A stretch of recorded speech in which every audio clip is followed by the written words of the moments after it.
It's the question that brought you here. What is the Matrix? The question that signifies seeing beyond the invisible prison walls of our reality. Asking the question is one of the first signs of awakening, waking up.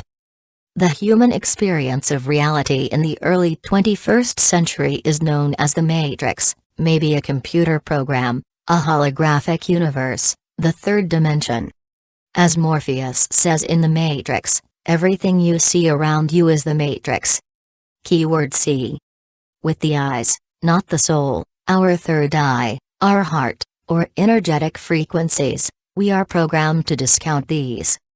The Matrix strips us back, disconnecting us from our spiritual whole self. The Matrix aims to control, to manipulate our thoughts, feelings and existence. It wants us to be drones, sheeple, to work 8 hours, sleep 8 hours and play, by hours spent, for 8 hours. It is hardwired with traps, pitfalls, ways to capture us and lock us down if we question it too loudly. The system micromanages us, particularly the West with our nanny state, CCTV, drones, and bureaucracy. Orwell's 1984's grim vision of a controlled future was not far from where we find ourselves. Intensive religious, cultural, and economic programming means we struggle to be our authentic selves. We are given our Matrix avatar at birth, our life experience dictated by where we are born. Waking up means we start to break apart this avatar, step out of our designated sheeple role, question, challenge, and threaten the status quo. The system is also programmed to respond to awakening.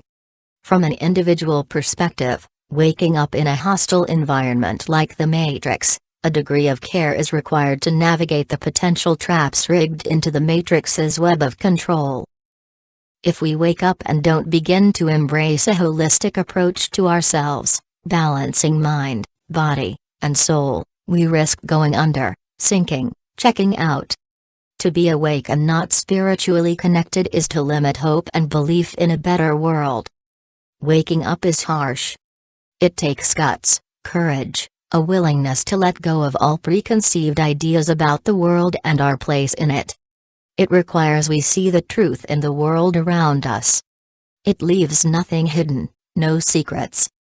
To survive, we need to get spiritualized. Whatever our preconceived understanding of that word is. To counterbalance the harsh reality of a planet under siege, we need to connect, get spiritual. There is love, gratitude, hope, and compassion at the heart of most earth religions. Find the heart in yours. Or step out of organized religion and find your own brand of spirituality. There are no rules, only love, peace, and empathy. Many people can experience a very sudden awakening, a bright light, a mind-expanding dream, a fluctuation in their surroundings with enough impact to trigger conscious awakening. Some people wake up slowly, often stemming from a political awakening. How we wake up can have a big effect on how we cope. A slow, gradual awakening is best, as we have time to adjust, to question, research, reflect, adapt, and refine our perception of the world as we go along.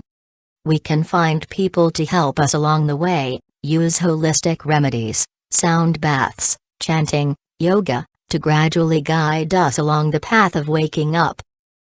This is the process of unplugging from the Matrix.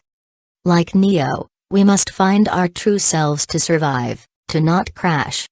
We must believe we can manifest our own reality, connect to our inner power, and know there is a better world, a new earth, in our hearts, minds, and souls.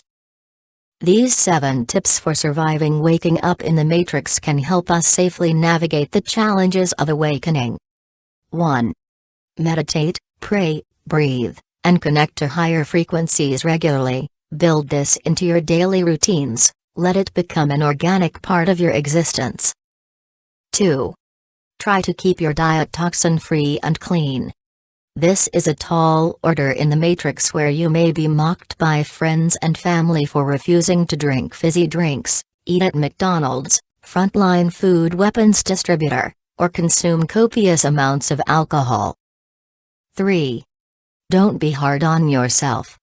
Emotions like guilt, shame, anger, and anxiety hold back our awakening, making our energies heavy and dense.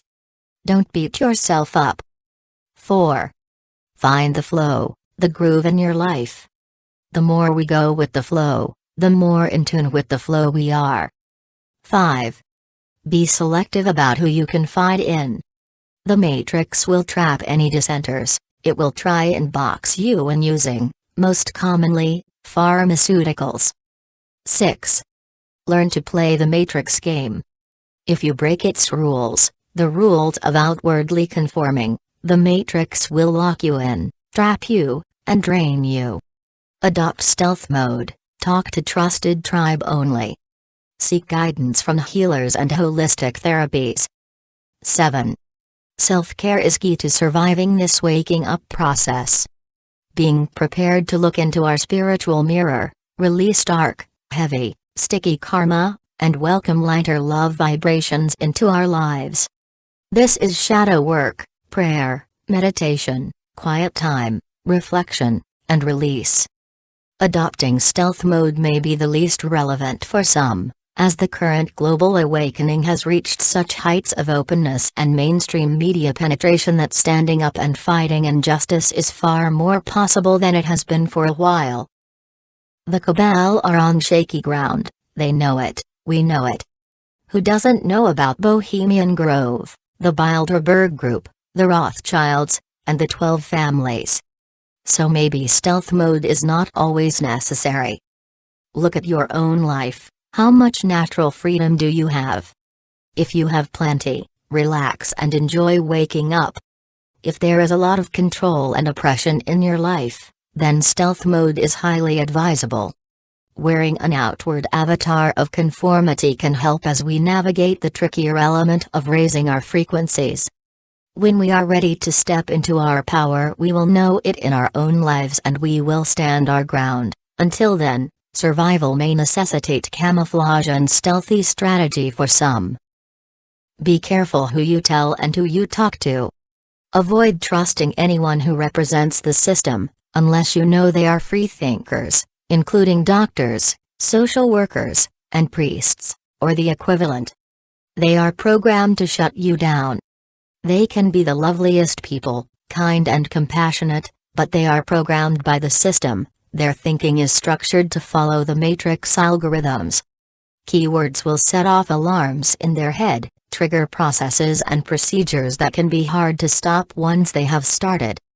Be mindful, practice being in the present, detaching from anxiety about the past or worries about the future.